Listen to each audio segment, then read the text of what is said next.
네, 올 겨울은 참 포근한 날씨가 이어지고 있는 것 같은데요. 지난 주말은 전국의 낮 기온이 영상 10도를 웃돌았습니다. 네, 이번 주에도 포근한 날씨가 이어질지, 또 이례적으로 따뜻한 겨울의 원인은 무엇인지 알아보겠습니다. 김재훈 기상 전문 기자 나와 있습니다. 어서 오십시오. 안녕하세요. 말씀드린 것처럼 포근한 날씨가 이어지면서 지난 주말에 나들이 다녀오신 분들 많은 것 같습니다. 자, 먼저 오늘 날씨는 어떻습니까?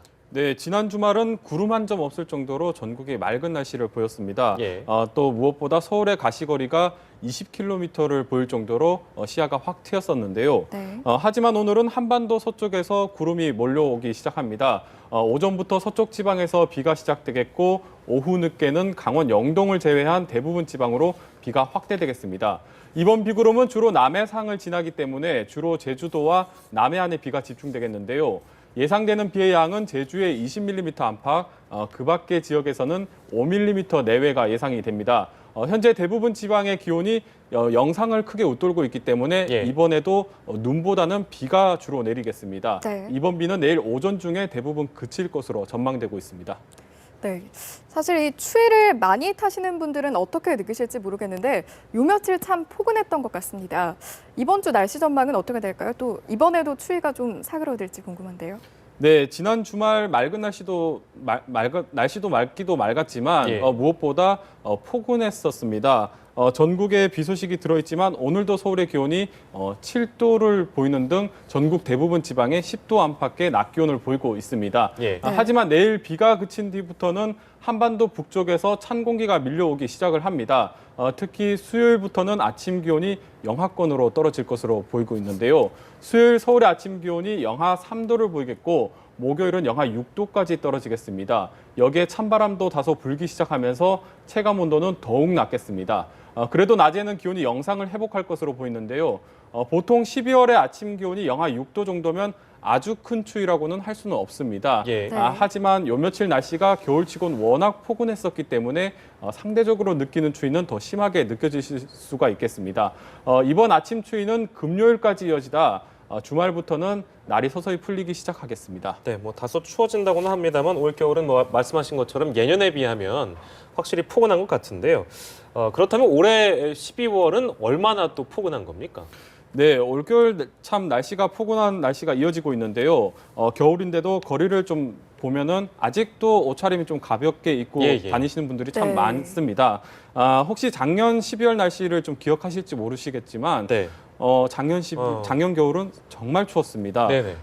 수치로 좀 더 설명을 드리자면 오늘이 14일인데 작년 12월 14일에 서울의 아침 기온이 영하 8.3도를 기록했습니다. 예. 오늘 서울의 아침 기온이 영상 2.6도니까 올겨울 기온이 작년보다 무려 10도나 따뜻한 겁니다. 네. 작년 12월 둘째 주와 올해 12월 둘째 주를 비교해봐도 작년에는 아침 기온이 영하 7, 8도를 윗돌았었는데 올해는 모두 영상입니다. 그만큼 올해 겨울이 이례적으로 포근한 건데요. 예. 이번 주 중반 서울의 아침 기온이 영하로 내려가긴 하지만 그래도 평년과 비슷하거나 조금 낮은 수준입니다. 그리고 추위도 3일 정도면 풀릴 것으로 예상이 되고 있기 때문에 되고 있고 다음 주부터도 큰 추위는 없을 것으로 전망이 되고 있습니다. 네. 아직은 조금 조심스럽긴 하지만 아마도 연말까지는 큰 한파는 없을 것으로 전망되고 있습니다. 네. 네, 이 포근한 겨울이 반갑기도 하지만 또 한편으로는 기상이변 현상은 아닐지 걱정도 되거든요. 네, 올겨울 이례적으로 포근한 날씨는 아무래도 강력하게 발달하고 있는 엘니뇨에서 찾을 수가 있는데요. 네. 기상청에서 올겨울 날씨 전망에서 올겨울은 북쪽에서 내려오는 북극 한파와 또 남쪽에서 몰려오는 강력한 엘니뇨가 한반도를 사이에 두고 예. 네. 서로 힘겨루기를 할 것으로 내다보면서 날씨가 상당히 들쭉날쭉할 것으로 전망을 했었습니다. 그런데 막상 뚜껑을 열어보니까 올해 엘니뇨가 생각보다 훨씬 더 강력했습니다. 그래서 이 따뜻한 공기가 한반도로 유입되면서 포근한 날씨가 이어지고 있는데요. 예. 이 같은 따뜻한 겨울 현상은 한반도뿐만 아니라 동아시아 전역에서 나타나고 있습니다. 네. 특히 일본의 경우는 지난주 도쿄의 낮 기온이 무려 24도를 기록을 했었습니다. 가을이네요. 네, 그러니까 우리나라로 치면 5월 하순에서 6월 초순 날씨입니다. 아, 여름이네요. 네.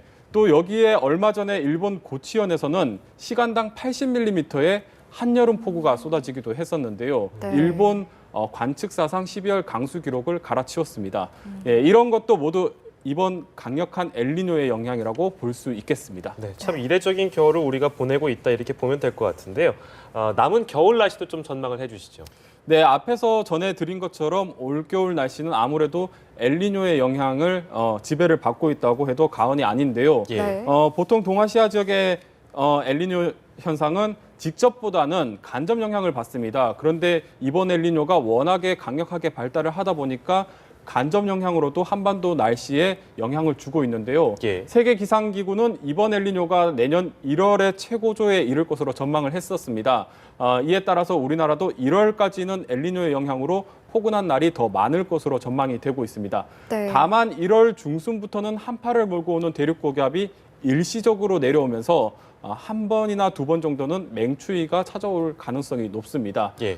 눈가비는 예년과 비슷하게 내리겠지만 아무래도 지형적인 영향을 받는 서해안과 동해안 지역에서는 많은 폭설이 쏟아질 가능성이 있습니다. 네, 알겠습니다. 남은 겨울 날씨까지 저희가 전망을 해봤네요. 김재훈 기자였습니다. 고맙습니다. 고맙습니다.